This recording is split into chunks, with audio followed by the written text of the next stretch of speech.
Welcome back to the Lap Podcast. I'm Tristan Rines alongside graduate khaki Kevin Walker. I can't believe it. They actually let me do it. They let you walk across the stage Yeah, and they everything? didn't stop me or nothing. They were like, wait. They actually let me do it. I'm just appalled as anybody else. I mean, congratulations. If you're not aware of this, congratulate Kevin down in the comment section below. He worked really hard for it. Or don't. I mean, nobody has to care. But this is episode 11 of season 2 of your Destination Formula One podcast ahead of the Italian Grand Prix at Imola. We have so much to talk about today. The rumors around Christian Horner being sacked, McLaren's magic, and the F125 ratings have dropped. We've also got plenty more to discuss. If you haven't already, please hit like the podcast, hit the subscribe button. Costs you exactly nothing at all to support the channel. Helps $0, 0 cents. Yeah, helps us move on up the algorithm for more Formula One fans like yourself to get a glimpse of us, to tune in, hopefully also subscribe and support this channel. Feel free to follow us on the socials. They are scrolling at the bottom of the screen below.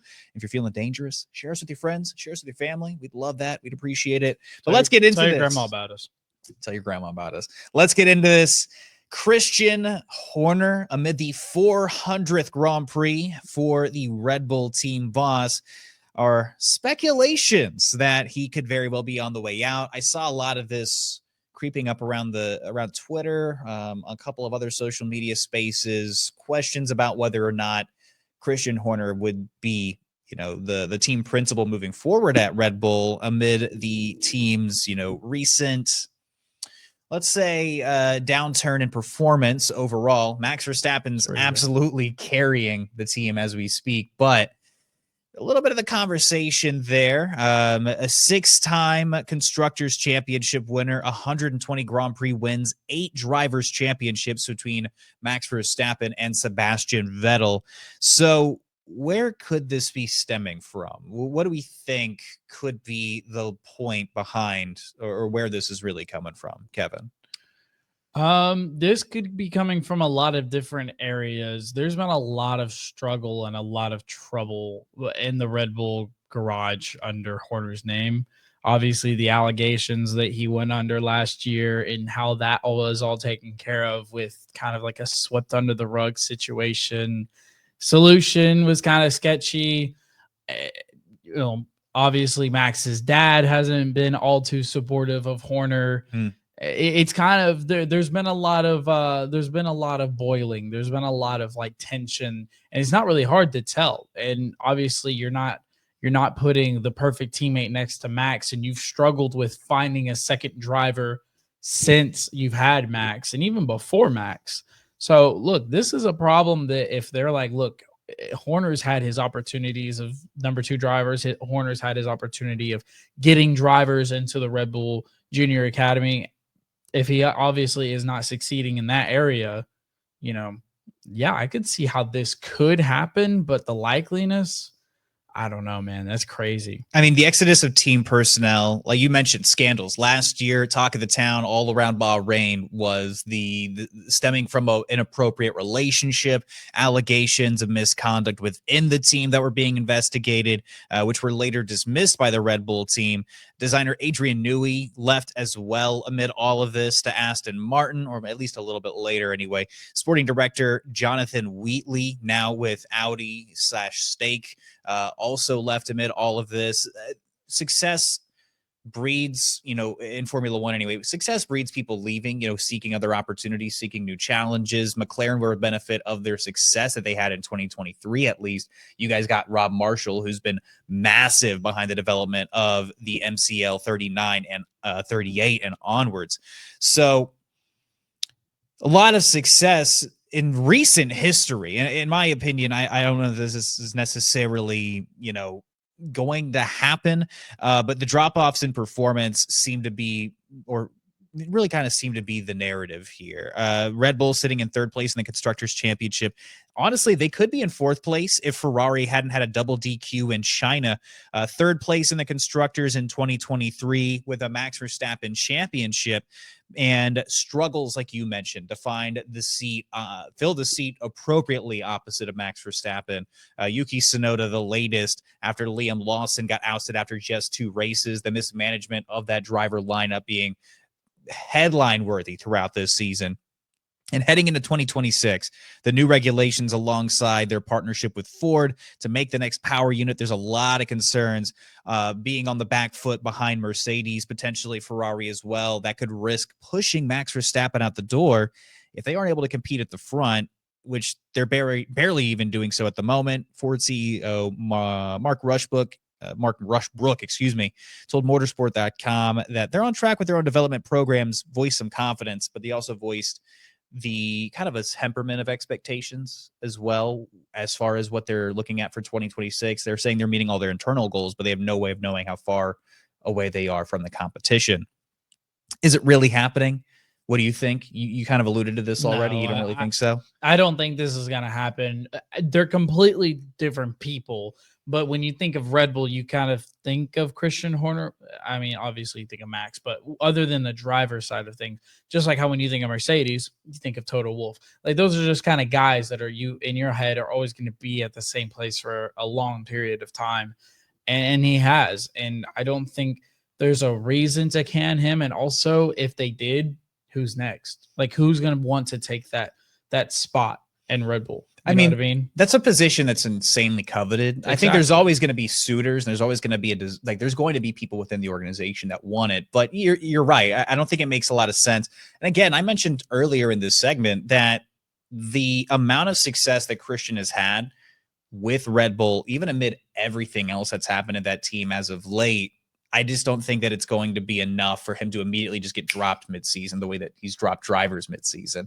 Having somebody that's been behind so much success in Formula One, one of the best team principals, arguably, in the sport's history. I mean, I don't think it's just going to get dropped in the middle of a race week. Yeah, you can't pretend. We can't sit here and pretend that like they didn't have one of the most dominant, if not the dominant season of Formula One history in 2023. Yeah, I mean, hinting at the prospect, it's lurking out there in the online space, but I mean, there's just been so much success there. The relationship scandal at that time wasn't even enough to get him kicked out of the grid. And by all accounts, he still has the backing of all the Red Bull shareholders. This season has a lot on the line for Red Bull. I think they are going all in this season, and to see them still trailing McLaren by quite as much as they are isn't necessarily promising, especially with, again, how much they're investing into this year's championship to try to keep Max Verstappen happy, to try to make sure he doesn't utilize some exit clauses that we have all kind of speculated are a part of his contract, that a lot of pundits in the media are speculating are part of his terms and conditions. Imola, there are more reports of them bringing upgrades. In Miami last week, they brought an upgraded floor with a very innovative design that kept them in the mix there as well. But I think he finished about 40-ish seconds behind the McLarens. So there's still obviously a lot of work to do there, but they're bringing upgrades. They're committing. Christian Horner obviously is not taking any kind of back seat within this process either. The speculation of him being gone, I think, is shocking for something like this to even happen mid-season amid their 400th race together. He's led this project the whole way ever since they took over. I think that there's. I think it's a little bit of an overreaction to a downtime, to a down period of Red Bull. Yeah, I think that there might be people out there, there might be fans out there that don't necessarily like Christian Horner the same way that there are fans out there who don't like Toto Wolff, or they might not like Zach Brown. And there's obviously plenty of reasons that you may feel that way as far as the person or the background or what has followed Red Bull, but the success is there. And at the end of the day, and especially amid no scandal at the moment, it doesn't make a lot of sense, at least in my eyes. But talking about chasing McLaren and the emphasis that Red Bull has put on trying to take the championship battle to McLaren this season is coming a lot of questions about exactly how the hell are your boys in Papaya Orange so far ahead of the grid, and the magic of their leads, where they've continued to gain leads through the first 6 rounds. And heading into round 7, we've heard a lot about McLaren's ability to keep its rear tires alive. I want to discuss the engineering behind McLaren's rear braking cooling ducts. The race did a really good job of breaking this down, but I wanted to bring this to you guys here on the Lap podcast, utilizing some of these resources that we've got within the media sphere. And the race does a really good job of at least diagramming what the braking duct looks like for the McLaren, how it's possibly working, and how it's affecting the car. And where is all of the speculation stemming from, like how it's working and why they're so successful? Red Bull have been pushing the FIA and F1 officials to investigate the McLaren a multitude of times, including going back to last season. This time it's bringing thermal imaging from the back of the McLaren during a pit stop in Miami. And within that, seeing that the temperature of the tires was a lot lower, was a lot cooler than the rest of the grid.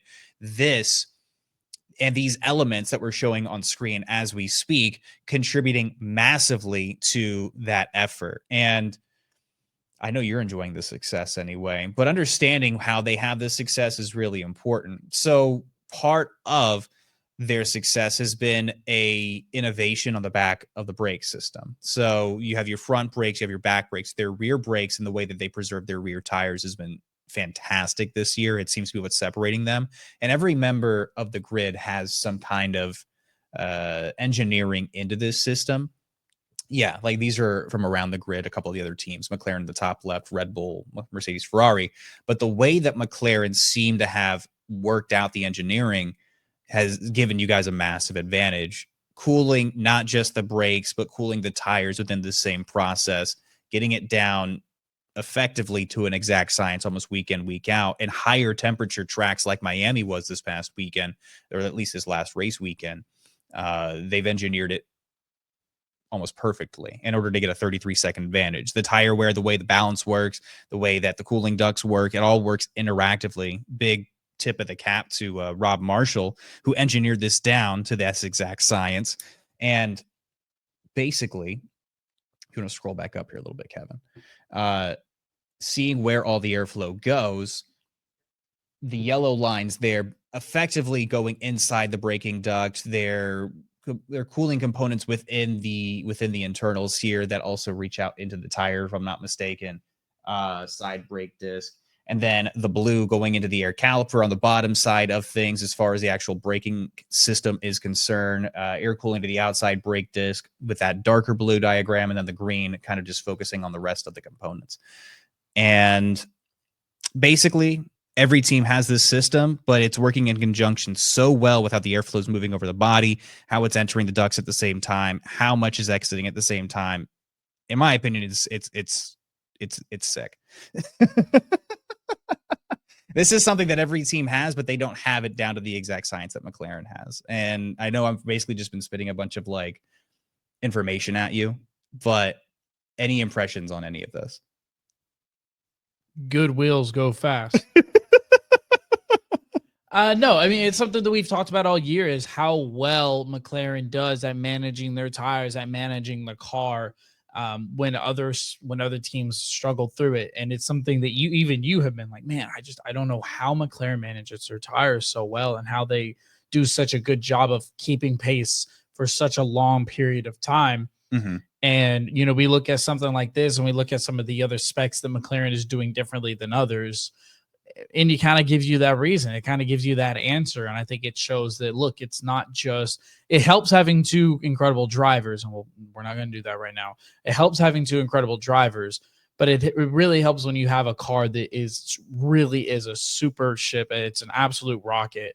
And it's got all the right specifications to help on any given track on any given weekend. Yeah, I mean, and this is amid also protests from Red Bull, by the way. This is where it all kind of protests from Red Bull. Never heard that before. Oh, yeah, but they've done this a lot over the last year. Hey, you're winning. You can't win. We're protesting. But they've been protesting a lot because there have been speculations about because they believe that like they've been using some water vapor trick, or that they've been finding extra outside of the rules ways to cool down the calipers right here. Yeah, using tire water if you're really tongue in cheek. But no, the FIA took a really extensive look at these mechanisms that McLaren put together after the Miami Grand Prix and found them legal. At the end of the day, what's working for McLaren is honestly just the insane level of engineering they put into this car, into how they developed the system. And I know I kind of rambled there and just kind of said a lot of like random, almost random little tidbits of this, but the protests by Red Bull have been very consistent. They've been very loud, and it's put a lot of stress and scrutiny under McLaren. But at the same time, man, they just keep coming out of these things clean. What they've got is a super engineered piece of machinery. And part of this is also the data it's getting in testing, because the interior elements of the braking system have to be completely covered, but during free practice, you have a little bit more liberty to move around and maneuver things. The data they're collecting during free practice is 100% transitioning into how the airflow works going into the car based on temperature, how it's exiting the back of that rear brake duct, all within a very well-confined, very, so to speak, well-oiled system that's been developed by McLaren. And another element that I mentioned a little bit off camera with Kevin is something that they're also utilizing. There's speculation they're utilizing technology that's basically like a bioceramic that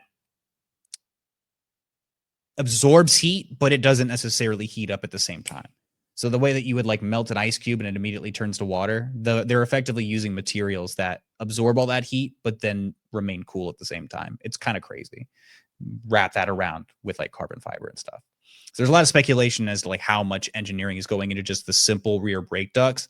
It kind of gives you a visualization and maybe a better understanding, or at least more of an appreciation, TLPs, that these cars are super engineered. These things are rocket ships, and that's why they're worth like $13 million. And that even just that separates an already insanely fast car in a Red Bull or a Mercedes from a 33-second winner. That's why you come to the Laps podcast, so you can learn things like that. Incredible. We do all the reading.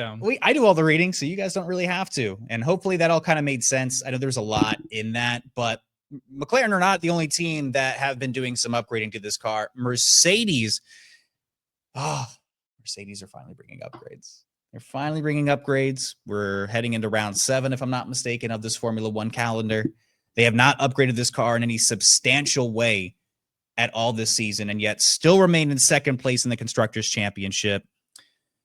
Bringing floor upgrades, diffuser upgrades, and they're going to continue to bring upgrades between Imola through Canada. 105 points back to McLaren. Do you think Mercedes has any shot? I mean, Mercedes definitely is always going to be the running. Yeah. Yeah. I mean, I've said it from the beginning that we're not going to just run away with it and be clear. And, you know, it's not going to be one of those situations like Red Bull's had in the past few years. Like, Mercedes is going to legitimately be in this race until the end, unless McLaren, like I said, Mercedes could pass them. Really, I mean, they could have an incredible weekend if McLaren doesn't have a good weekend, Mercedes can pick up the pieces and they can just stay consistent. They've got incredible car, they've got incredible drivers, they've got good strategies, they have an incredible, team principal, obviously. So Mercedes is also. They've been here. They've done this. They know how to win. Toto knows how to win. Kimi is a winner, maybe not at F1 yet, but he's a winner. And George has been under the shadows of Lewis for his entire career. Like, they know how to win. They know what they're doing. This isn't their first stop of, championship level driving. So I'm never going to discount Mercedes for any reason at all. I think that they're going to stay in the fight for sure. Yeah. I mean, Mercedes I think they have a shot. They're so far the only team this year among the big 4 major constructors between McLaren, Red Bull, Ferrari, and themselves that have yet to take a top step. And I think that is something worth noting. They are absolutely striving towards something, but the comments that like Toto Wolff has made media-wise over the last few weeks and throughout this season is they feel a lot more confident in this car than they did in last year's car. And last year's car ended up winning 4 races, winning in Austria, kind of having one land in their laps. Could have been a McLaren day, but Max Verstappen decided to get a little more acquainted with your front wing. but getting the win in Austria, but then getting the one in Silverstone, being able to compete squarely with the McLarens at that point. The win in Las Vegas, probably the most dominant win I think they've had in quite some time. And even then at the time, they didn't understand how they won that race. Winning in Belgium and then having George Russell get disqualified, but Lewis Hamilton obviously still collecting that win, coming in second place by, I think, like less than 4 kilograms of difference. Yeah. Right. So Mercedes last year with the car, they didn't feel was as like strong of a base or strong of a floor. They've made a lot of improvements and a lot of updates. And this is going to be hopefully something that helps close that gap. As a Mercedes fan, I'm incredibly excited. I want to see this team hopefully performing well. George Russell's been on the podium, I think the most of any driver this season, but still has no wins. Antonelli grabbed the team's first pole in Miami and was just 600ths away from getting pole again in the feature race. So Antonelli obviously has the stuff. Oh, he's definitely got the stuff. He's shown that so far. And he's only 18. Like the only thing at this level I think that's slowing him down is not having the familiarity of F1. Just the reps. Yeah, getting reps. The reps in an F1 car is the only thing that's slowing him down. He's gonna get better over time. Yeah. So, however, the race pace has been like the biggest thing that's killed Mercedes, though. Is you might have a fantastic one lap that can compete for pole, but the actual race pace itself kind of just falls away. Yeah. Saw that in Jeddah, saw that in Miami. We've seen it throughout the entire season, really. But I want to also segue, speaking of George and speaking of Kimi, who do you think is going to win a race first this season between those two? I think you should have to answer first because I've posed this question to you. He's acting like he came up with that all on his own. What do you mean? I literally texted you. I know I wasn't here last week, but I literally texted you the weekend prior. I was like, hey, we should revisit this topic because it's definitely real. Well, I brought it up on air. All right. And I'm just saying it's my idea. So you answer first. But no, it's an important question. And win a race. Yeah, winning a race, taking the top step in any of the formats. I mean, overall, push comes to shove. Right now, it's going to be George. If the car is really good, let's say these upgrades absolutely hit, right? Mercedes comes out, they've gained 3/10 with a new floor, new diffuser, etc., and they're fighting at the front with the McLarens and Imola. If anybody's going to be there, I think it's going to be George. We talked about this just a few moments ago. Kimi just doesn't have the reps quite yet. Imola is a circuit he's familiar with. You know, the young Italian driver is very familiar with the Italian circuit. But he's been here. He's done that before. Yeah. Miami, he grabbed the sprint pole, but he'd never raced in Miami. So the potential is going to be there for Kimi, but at the end of the day, it's just about race reps. Where he's losing it is in the race formats, is losing it in the actual feature race, the sprint feature, etc. He's losing it against some of the best competition in the world. But on a one lap, the kid's fantastic. George has the one lap pace to be up there competing with the big boys, and he has the stability of being an experienced F1 driver, having been there, having done that for a bit longer, to actually compete and win races on his own too. Yeah, I would agree with you. I think though the fun conversation would be, I think Kimi, it's George. Yeah, the clickbait is going to be that Kimi's going to absolutely win a race before. Could he do it? Maybe. I think if things kind of happen, you can't rule it out. You can't rule it out with how fast this kid is going. And he's learning fast. He's learning fast, which is not a surprise. The only thing he doesn't learn fast in is math. Apparently.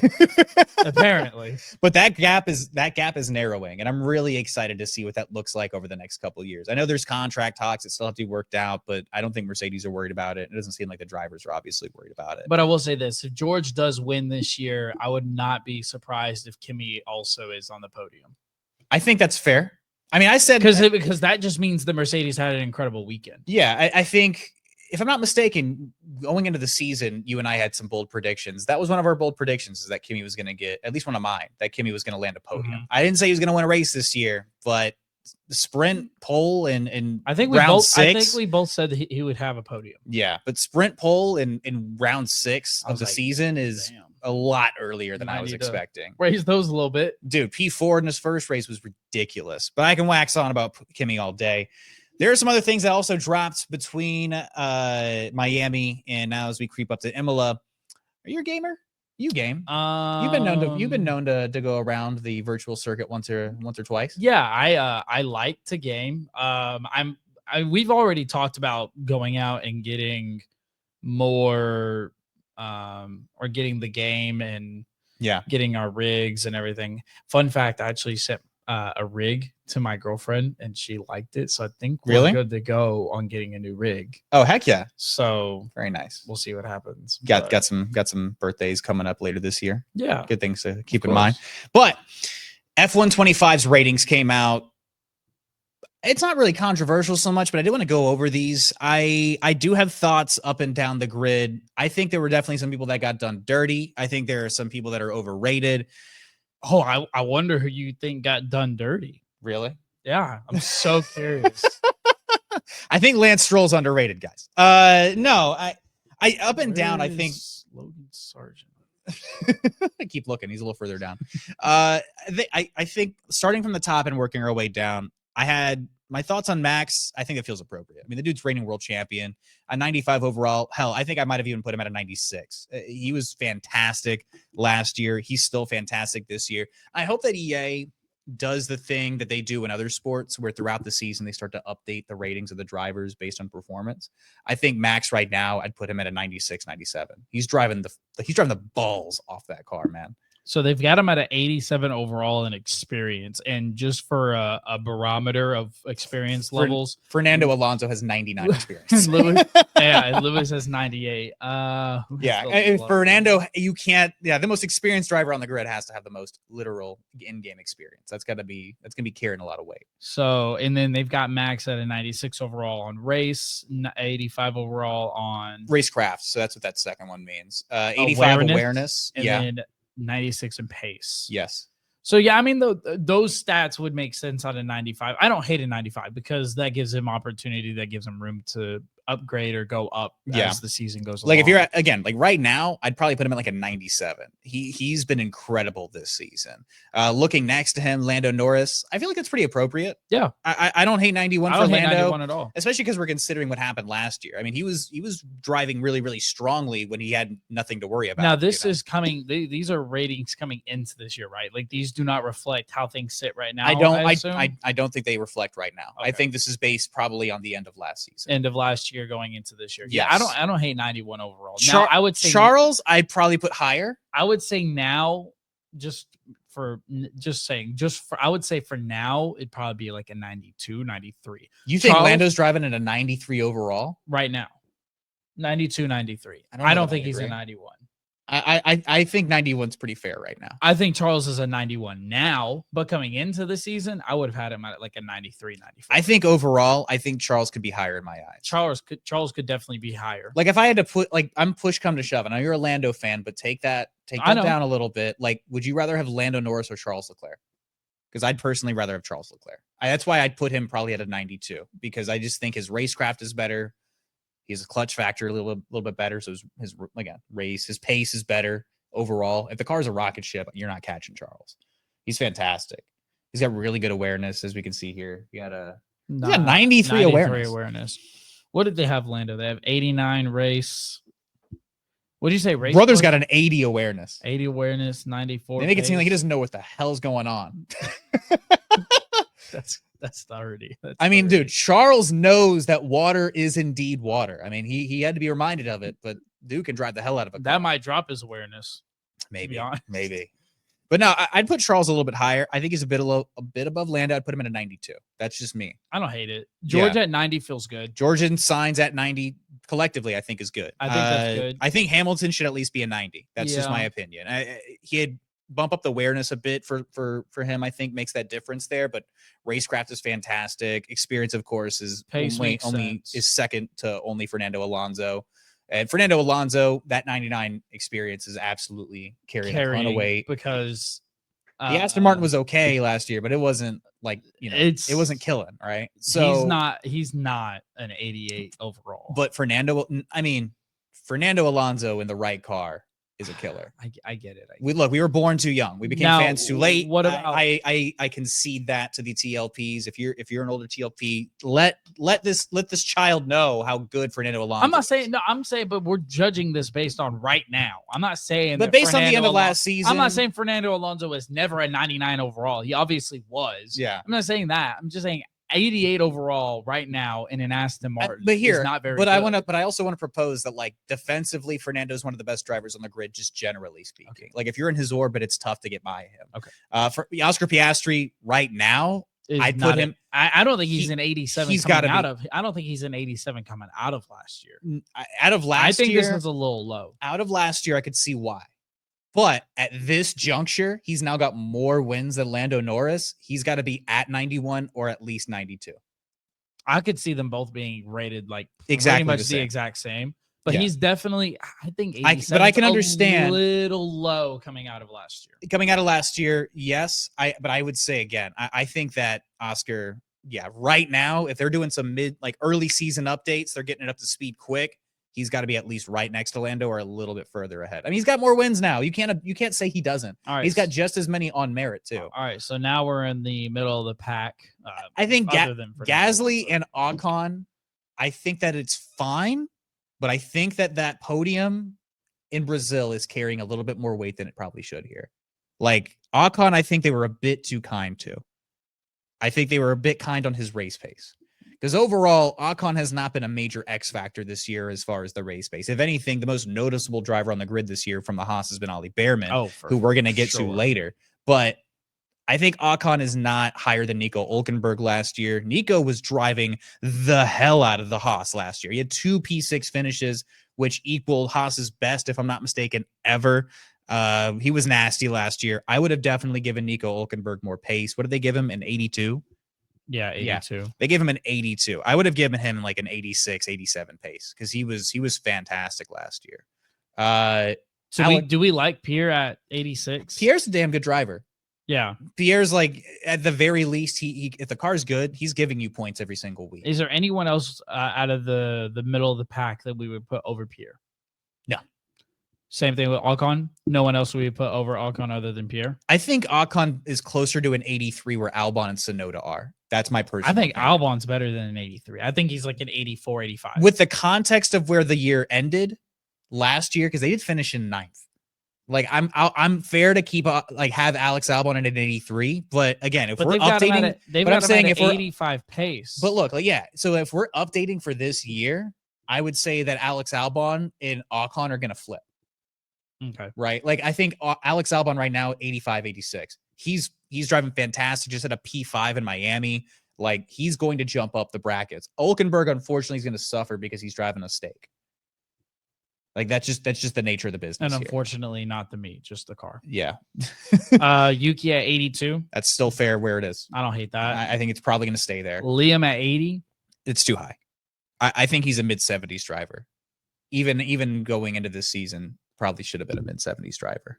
I venture to agree with you. Yeah. They're just absolutely dukeying all over Lance Stroll. He's got a 78 overall with an 83 experience. Like they're giving Liam 80 overall with 54 experience. So think about that. To be fair, Lance Stroll's experience is carrying weight here. Look at his other stats. I know. That's what I'm saying. Awareness isn't great. Pace isn't great. Craft isn't great. So the experience factor alone is carrying him at 78. I wouldn't have Lance Stroll at a 78. If anything, I'd probably have him at a 76. I mean, come on. Let's just be real. I mean, you're not catching any argument from me about it. Yeah. Like, I'm not just being a hater. I'm just saying, like, straight up. I gave him credit earlier this year when he was performing well, but I'm saying, like, I don't know. I'd probably hover him around a 76. Now, what about right now? Right now, probably a 76, 77. Okay. I'm not moving that bar that much. But the rookies, we're not giving him the loyalty of 76. The rookie, like the official rookies, got done dirty. Other than Liam, they got done dirty, in my opinion. Which Liam, So like, let me walk through this here. If you're gonna have all the rookies, you're gonna bring in all the rookies. The reigning F2 champion in Gabriel Bortoleto is technically 74, tied for Ollie Behrman. And Ollie Behrman, I don't think he got P6 last year in F2. With all due respect, because Behrman is, Ollie had F1 experience. He had literally one or two races. I think he had a race and a couple. He had 3 races last year, actually. Right. He had 3. He had some experience. And I think that's why, but still. But I think he's been done dirty. Like these rookies are really good. Like Gabriel Bortoleto won the F3 championship before, F2 championship reigning as we speak, and walking into unfortunate circumstances at stake. But Gabriel Bortoleto is not a 74 overall driver. That's just my opinion. If you're going to have the F2 champion graduate, he's got to at least lead the rookie class, right? Like, I'd probably say if Bortoletto's the baseline at 74, and I know Ollie has some experience in F1, but like, the dude's an F2 champion reigning over the rest of these really talented rookies. I'd at least have him one extra overall. So then let me ask you this. If Bortoletto goes higher, would you let Ollie go higher with him? Like if they were both 75, 76? I said at the beginning, I think all the rookies got done dirty. Well, right. But that's what I'm asking. Like, I think if we're though. being, I think if it was me, I'd probably, let me look at these stats a little bit closer here. I'd probably have, the experience factor is going to be what it is. They're all about 50. They're all about a 50. I'd probably give Bortoletto. Yeah, he can stay at 50. Ollie, I think, should be at least 53 experience. He's got 3 races after all. His race pace is better than that. Gabriel Bortoletto's got good pace. Jack Doohan, who will probably end up just being Franco Colapinto on release. Colapinto's got more experience. He'll probably end up being like a 74, 75 if I had to guess. Jack Doohan, if he is in the game, which I'm sure he will still be in the game. At 73, feels a little bit nice. I think Jack Doohan, of these rookies we're seeing here, is the worst rookie.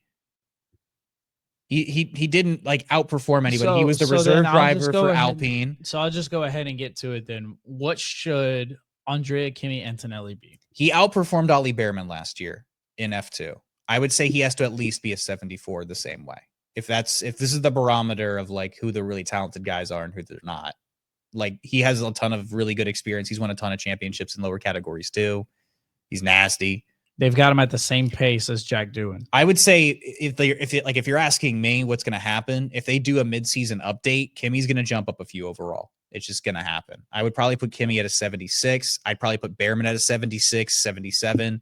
I'd probably put Bortoletto at least at a 75, 76. Unfortunate circumstances with the car. Jack Doohan's probably going to go down a few, but Isaac Hadjar got hoed, man. He got hoed. Dude, it was the runner-up in the F2 championship last year. He looks really good this season, and he's the lowest rated. He looks incredible this year. He looks really good. I think he has 2 point scoring weekends now, if I'm not mistaken. He has at least one in a certified midfield car. Isaac Hadjar got done dirty. I think Isaac Hadjar should be in that 74 So Jack category. Doohan is the most overrated out of the rookies. Is that our consensus? Yes, 100%. I agree. Yes. So, again, Jack Doohan might not even be in the game. I'd say Colapinto at least probably a 75 when he's walking in because he's got a few more races under his belt. But let us know in the comments what you think of these. I actually had a lot more opinions on this than I thought I was going to upon further examination. Let us know TLPs down in the comments because I don't know. Look, you can call me biased on the Kimi front. That's perfectly fine. No one's going to be surprised there. I don't think you're being biased. He's been a really good driver, and he was a highly touted driver coming out of F2. So yeah. So I'm really curious to see if EA updates the ratings over time. I hope they do because it just doesn't represent the grid as we speak. Jack Doohan. We had a couple more things drop today. Actually, day of recording. We record these on a Wednesday. It's not shocking. These drop on midnight Thursday morning. But the FIA had a couple of big things happening. I first want to start with the FIA cutting down on the cursing penalties. They posted this pretty self-explanatory breakdown, but I'm going to break it down for you guys. What exactly are the changes? Well, first we have to understand where they were. Originally, they had 10,000 euro offenses with multipliers depending on the championships, which we talked about. I don't know how at length we talked about, but I know preseason we talked about these. They were really controversial back in like January, February when they first dropped. And we both thought that they were basically stupid. Yeah. They were aggressive. They were stupid. We thought they were dumb. Yeah, they were heavy-handed as hell. They had 10,000 euros of the multiplier of ×4 for the Formula One World Championship. There were potential suspensions being weighed, as well as losses of championship points. So what did the FIA announce today? What did they change? Well, I think we're both going to like these. I think the TLPs are going to like these, but I still have a bit of a grain of salt here, and I'm going to get to it. Monetary fines have been slashed by 50%. So maximum penalties of 10,000 euros reduced to 5,000 euros. The multipliers are also being slashed dramatically. So it's a pretty good start, wouldn't you say? Yeah, pretty Yeah, I fair. would agree. Yeah. Like, fines are fines, but those are more manageable, right? Especially if you're like in some of these lower series. So read those numbers again. 10,000 dropped to 5, literally slashed in half. Mm-hmm. And then the multipliers, they didn't say specifically on the posting on the website, but they have dropped it. Okay. They added discretionary warnings for first-time offenders. So discretion based on control. That's something that we talked about a lot. Yeah. Like what's reasonable, what's not reasonable, that kind of stuff. So they're issuing warnings first. So there's no just immediate clampdown. Discretion depending as well on controlled environments and non-controlled environments. So what does that mean, you may be asking? Kevin, ask me that. I think that means I think I know what it means. Yeah. So what does it mean? What do you think it means? Go ahead. Yes, go ahead. I think it means like whenever the drivers are probably driving on the track. I think it means whenever they might be, streaming, as Max and all of them like to do, whenever they're out and not doing press. I think that's what that means. So that's what you mean for a non-controlled environment. Yes. So non-controlled environments are classified as racing or heat of the moment things. Controlled environments are classified as press conferences, interviews, and the like. So pretty reasonable. Yeah. Which is, but that's what we said. Like, yeah, they you're needed driving to be in specific. the moment. You're literally racing at 200 plus miles an hour. Like, it's gonna slip, dude. And people have been cussing left and right anyway. It hasn't even very much so been enforced at the Formula One level. But again, World Rallying Championships, these things were being enforced. There was a whole protest over it. And to quote a part of the actual statement itself, abuse of officials will now result in sporting penalties rather than fines, aligning motorsports with other major global sports organizations. So what does this sound like? Is there precedent for this? Precedent for this? They cited the NFL. So I think that they're talking about, we're both football fans. If you're a football fan, you'll probably know what we're talking about. The NFL, you know how when you see these post-game press conferences, there's always some crazy call, the losing team, they interview the coach or the players, and instead of saying like, those refs are blind as bats, they have to go, the referees are just doing the best job they can.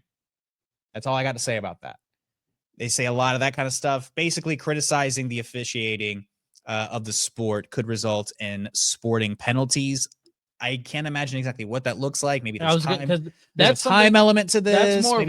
That's more of what I was asking is, have we had past incidents of this? Of them creating sporting penalties or like restricting things? No, of them. What was the verbiage that they used? Abusing officials?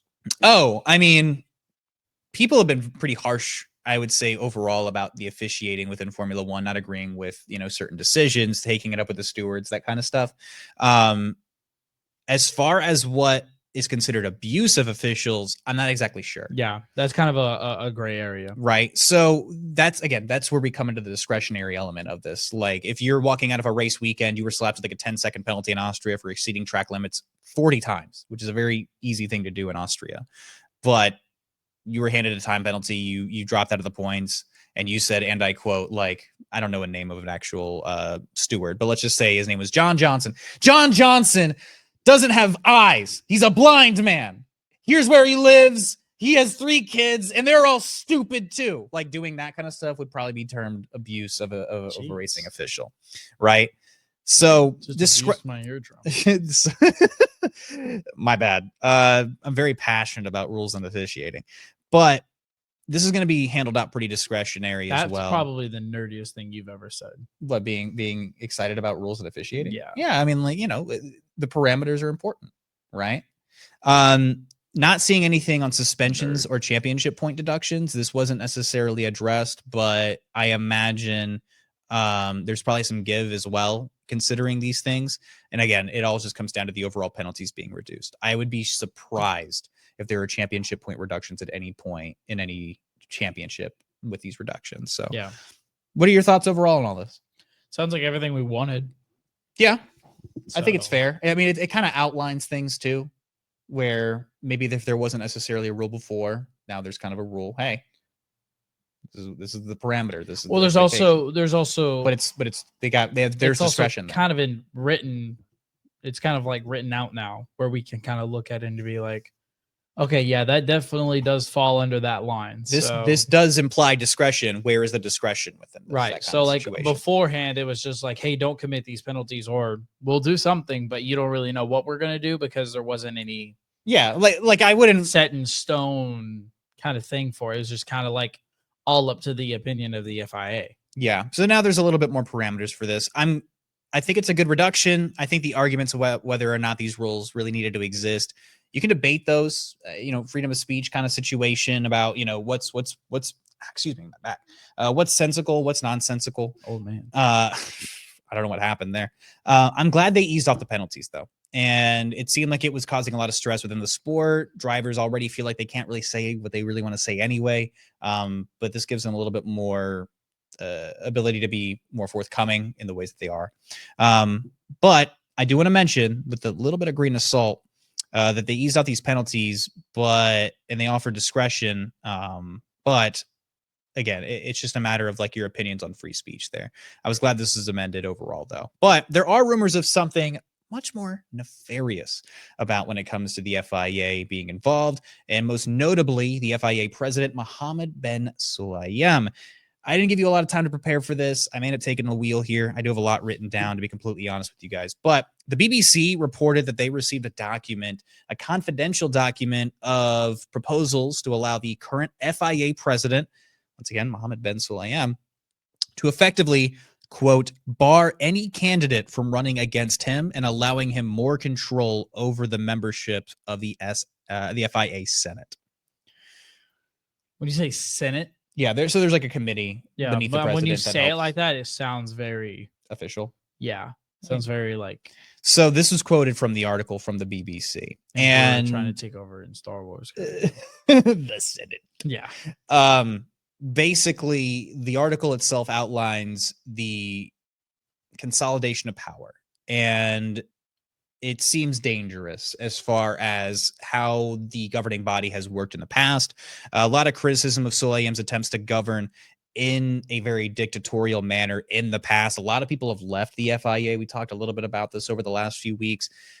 Key members of the federation have left, citing, basically Mohammed bin Sulayem's leadership approach and not agreeing with it, not agreeing with the way that the rules have been distributed. We talked early in January, again, amendments to the rule about the cussing, very heavy-handed initially. And the way that other series have been treated, I imagine, is probably very similar. Big spotlight on F1 as well, but language indicating for a candidate there, quote, as far as like who can run against Mohammed bin Sulayem, must not be anything in the record of the candidate standing for the election as members of the presidential list that calls into question their professional integrity.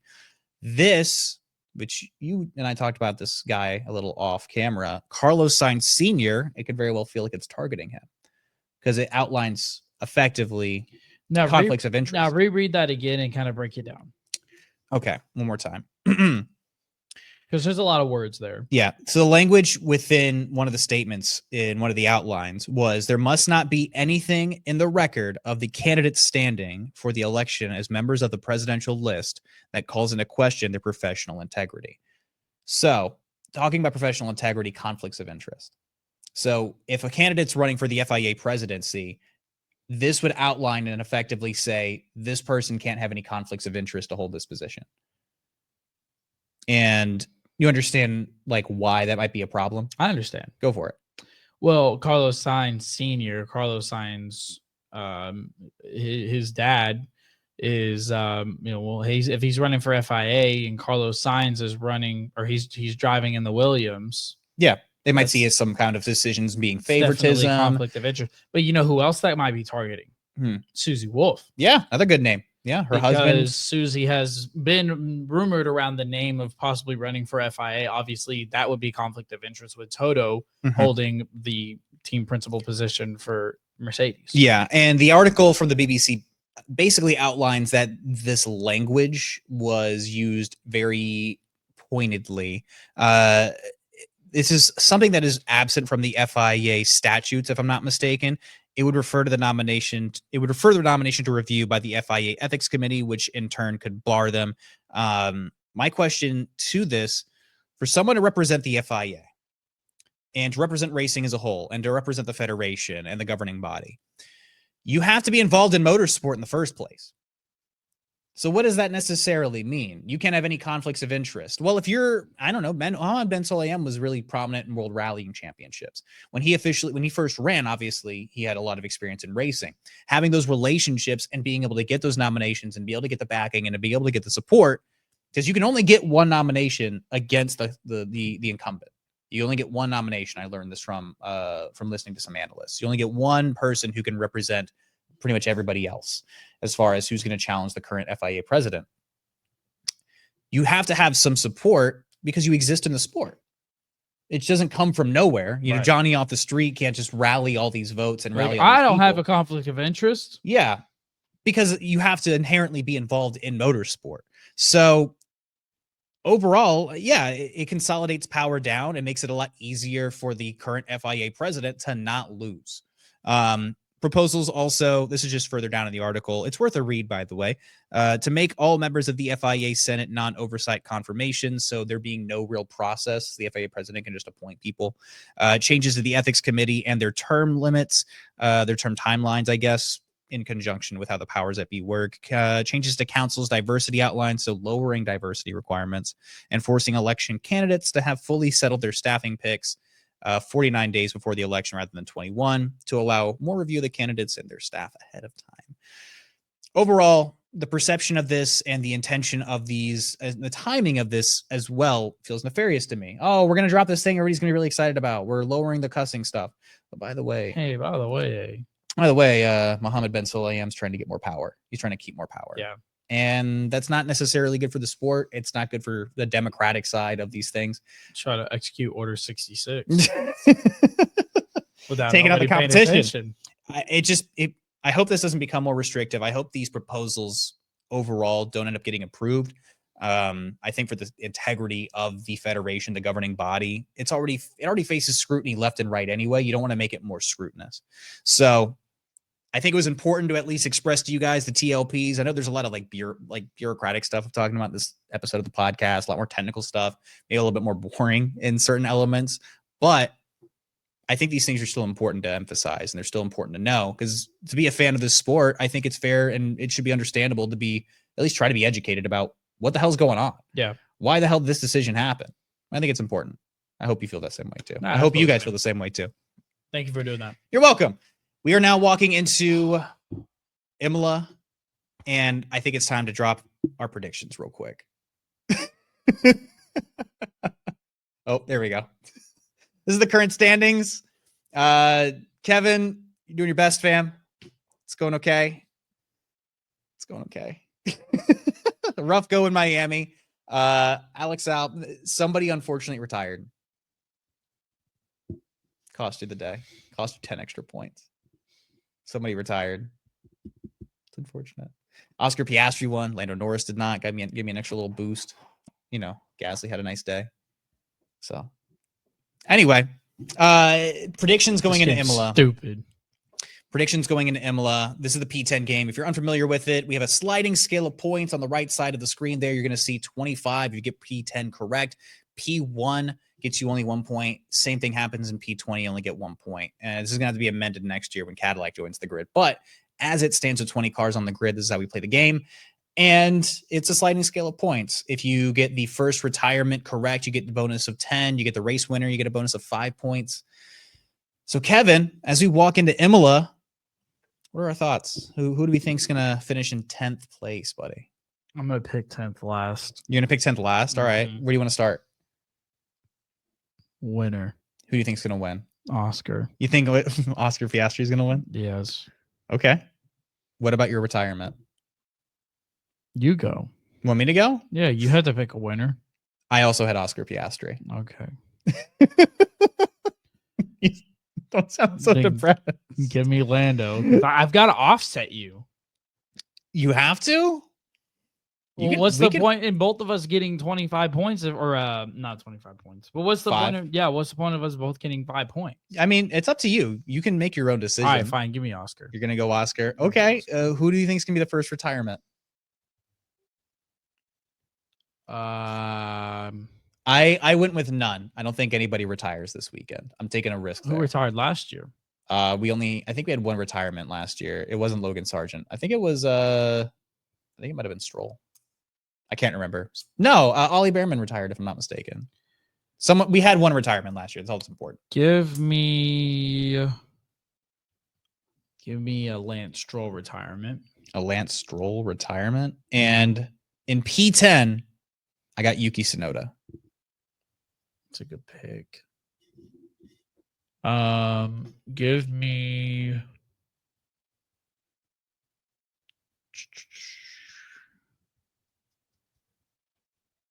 This is riveting. Yeah. You're holding us all in suspense here. I know. Got a long pod. This has been a long episode. Give me We're creeping up on the hour mark. Yeah, give me I'm trying to think of something that's not crazy. Yeah, just give me Carlos Sainz again. You're gonna go Sainz? Yeah, I'm just gonna keep riding with a Williams driver. Dude, he's disappointed you so many times. Watch this be the week and he finally kills it. I think I've literally said a Williams like every freaking weekend, and it's just you said I mean Alex Albon was your pick last week. Yeah, and then he overperformed. I'm realizing now, by the way, this was our last segment for the episode. We've talked a lot, and I've talked a lot, to be completely fair. We had a lot to cover this week. There was a lot of news to talk about.